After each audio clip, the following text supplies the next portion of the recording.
What's up guys, and welcome to the channel. This is my 2008 Ford F450. We're going to install a leveling kit on it.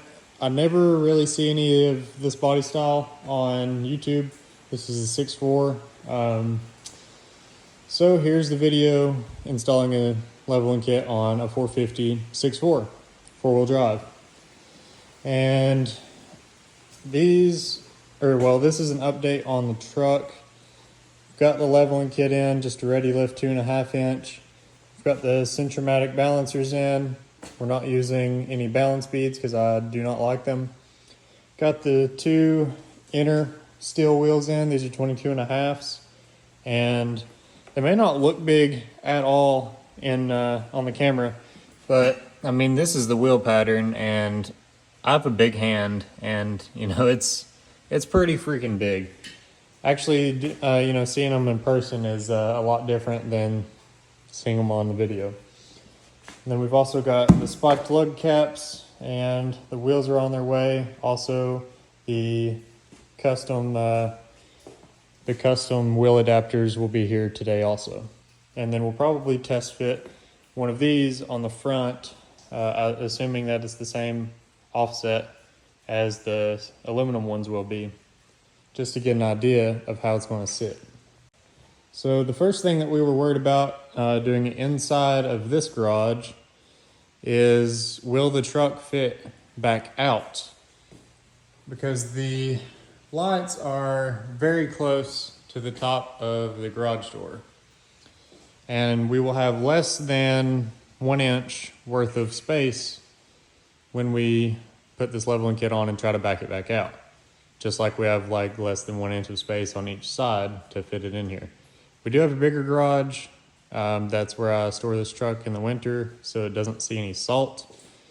Hashtag pavement princess, but I like to keep things nice. We don't have any tools down there, and I don't really feel like carrying everything down there to do that.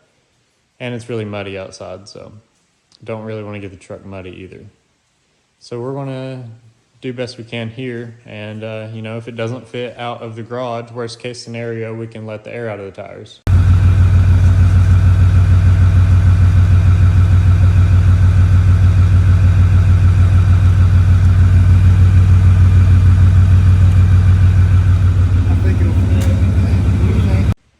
So first things first, I'm going to pop off this lug nut cover, and for that I just use a flathead screwdriver. If you want to be more gentle, just put a piece of tape around the end of it or something. I don't really, I'm not that picky with these wheels because I kind of already scratched them a little bit here. Don't ask me who put a big massive dumpster in my way, but now we're just going to break these lug nuts loose, just barely, and then we're going to jack up the truck. And we're going to jack up both sides at the same time so that we can, have the sway bar loose, and hopefully everything works out smoothly. Oh wow. I did not think that I was going to pull these off that easy.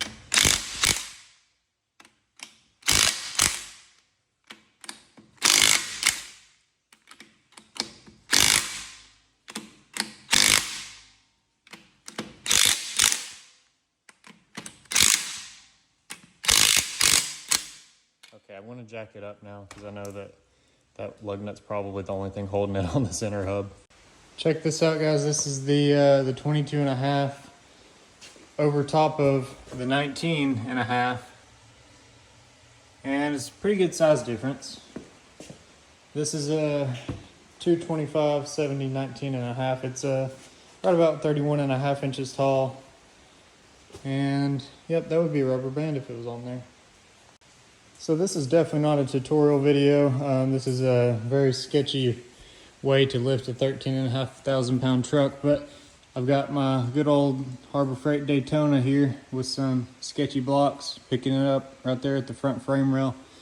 And then I've got two of the nice, reliable 3-ton Harbor Freight jack stands there.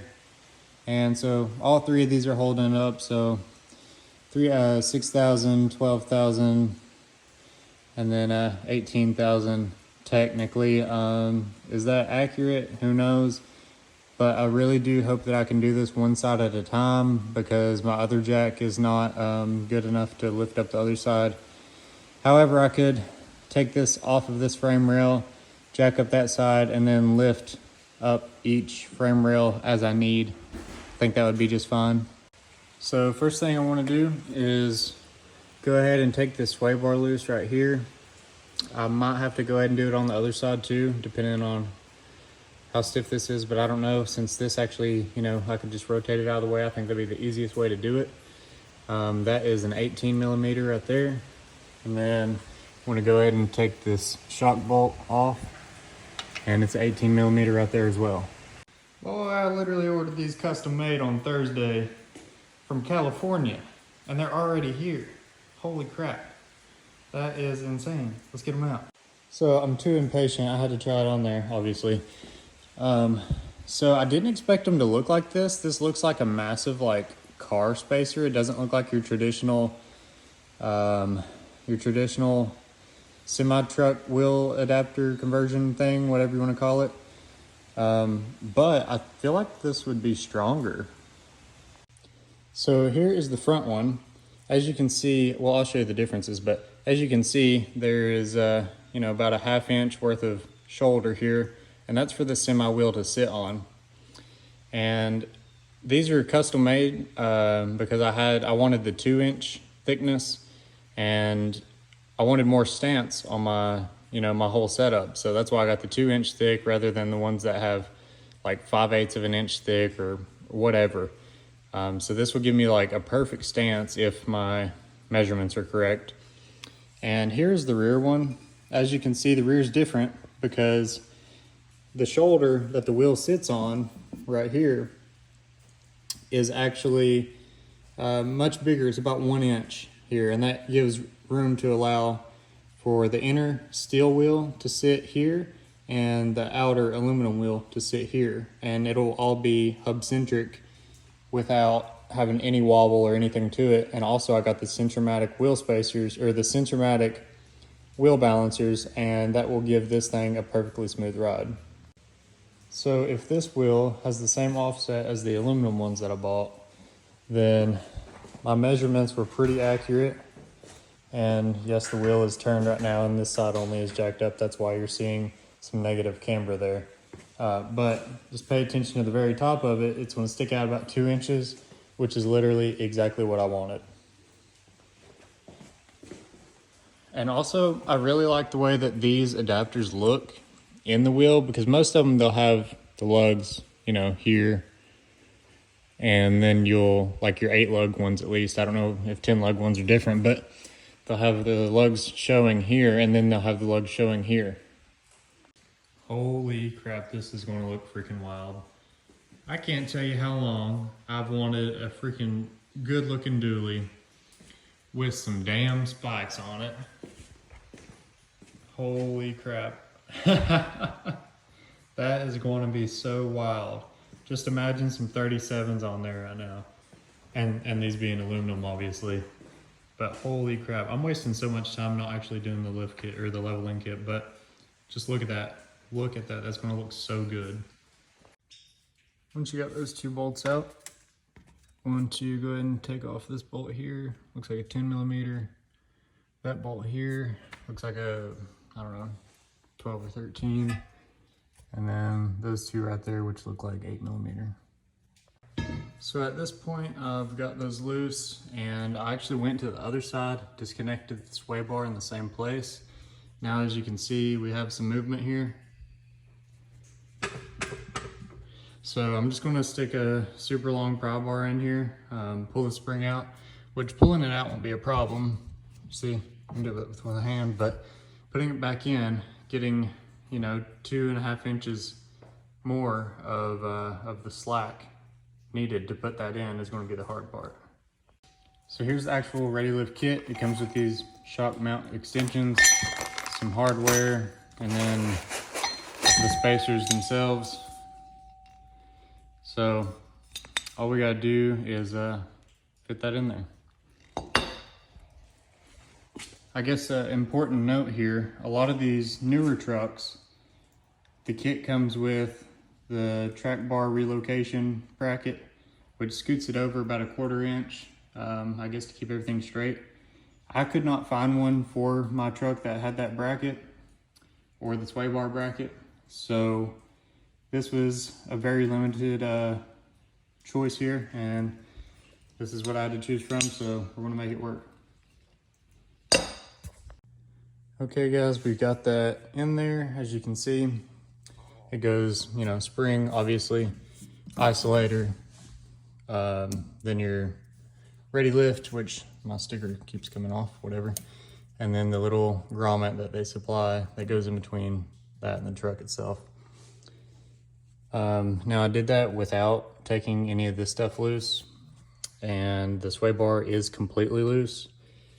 So the secret to that is I took this bracket right here off and then put that up in there first and then slid the bracket in, and it was much easier that way. Highly recommend it. I was still able to reuse these brackets here. This bracket I could not reuse. I did reuse this bracket. The bracket that goes here holds this brake line and was stretching it, so I removed that bracket completely and had to cut it off. And here's how it went. And then the brake line went through there. So what I did was I took a grinder, very carefully scored it without hurting the brake line at all. And then I bent it up just with a screwdriver. And then hung it here with zip ties. And then this had a short little plastic mount on it. So I just made a quick little thing for it out of zip ties also. I know it doesn't look the best, but you know, I don't really care. Nobody's gonna see it. For the vacuum lines for the 4-wheel drive. Now we'll move on to this part. Pay attention because these are offset. And if you look down in there, it's actually offset too. So just make sure you put the right one in the right side. Goes in just like this. And we'll put our hardware in. So now we've got the extension on there. The top bolt that it's supplied with is 22mm. I didn't realize that it came with another one for bottom, but stock's totally fine with me. There's nothing wrong with it. Now we can lower the axle and then put this bolt back in. Actually, no, not yet. We can go ahead and put our wheel on, and then after everything is done, then we'll put this back on. So here it is after the leveling kit. This is just one side done, but it definitely sits a whole lot better. And I thought it was going to look really goofy with these tiny little tires, but it actually still somehow looks better than it did. On video, it looks a lot less good, but yeah, so that definitely made room for some 37s. I have like a tremendous amount of room in the front and in the back. And if I need to take my mud flap off, I will. If I need to trim that inner guard, I will, but there it is. Now let's go ahead and do the other side. Okay guys, we got this thing leveled. Both sides are done. Probably going to need an alignment. Would recommend that if you're doing the same. But as far as actually making a difference, it made much more of a difference than I expected it to. Once I got the other side done, this side actually seems like it raised up a little more also. So I don't know, but looks really good. Pretty happy with it.